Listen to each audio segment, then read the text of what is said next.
Hi, and welcome to Philanthropy Porch Ponderings. I'm Lisa Shamola, coming to you from my porch here in New Orleans, Louisiana. Today we are going to talk about closing out the fiscal year and how you can deal with that potential stress and pressure as it bears down on you. Before we get started, a few quick reminders. Please like, subscribe, and share this channel. There is a bell icon down below the video. If you click that, you'll receive a notification when new episodes are uploaded.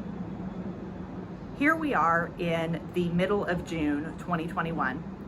For those of you that are working in organizations that have a fiscal year that ends on June 30th, that year-end deadline is bearing down on you. Maybe you have a boss who is pressuring you to hit your numbers and to hit your metrics and goals, and there's a lot of stress going on, I'm sure. But let's step back for a minute and think about our solicitations and think about it from the perspective of the donor. Do your donors typically give at this time of year? Is there a pressing, motivating reason for them to give, a why, other than the fact that you're going to flip over a fiscal calendar on the books in your organization? Because if not, then you should really rethink pushing those asks. I know that's a little controversial. I know I probably would have some bosses that would not be really happy with me to say that right now. Instead, let me encourage you to think about looking ahead into the next fiscal year. And how can you plan to not be in the situation where 2 or 2.5 weeks before the end of the year, you are struggling to make your goals and reach your numbers and achieve that impact for your organization? First, I would sit down and do an analysis, perhaps of the last 3 to 5 years. When do your donors typically make gifts to your organization? Oftentimes it's not in June.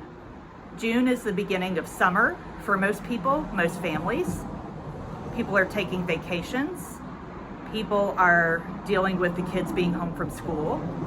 They may not be thinking about their generosity right now. So if you could sit down and do an analysis and a map of when your donors typically give, you could plan a strategy for next year to make sure that you're timing those asks, especially in those annual type of situations. With a major or a planned gift, oftentimes it takes many, many interactions before the donor is ready to give.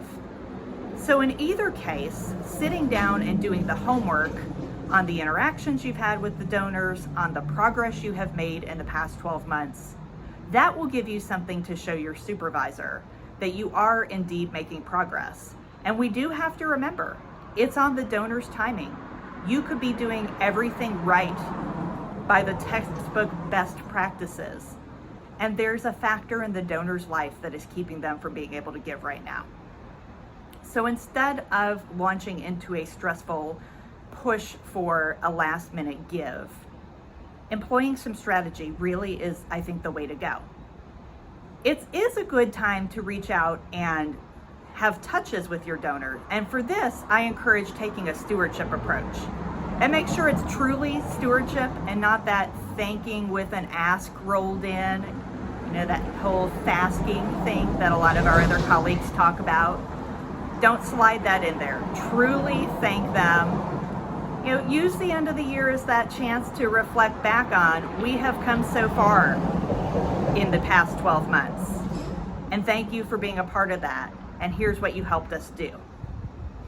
So if you are dealing with the end of your fiscal year on the horizon, even if you're not, maybe your fiscal year ends at another time of year, or you have a campaign ending, keep some of these things in mind about how can you mindfully ask where the solicitation is well received by the donor, and what can you do to inject a little bit of gratitude back towards your donors for the impact they've made this past year.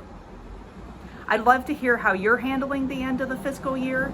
Please drop some comments down below. Let us know what you'd like to hear about in the coming weeks. You can also interact with Philanthropy on all social media channels. I hope that you have a great rest of the week and that you stay fabulous.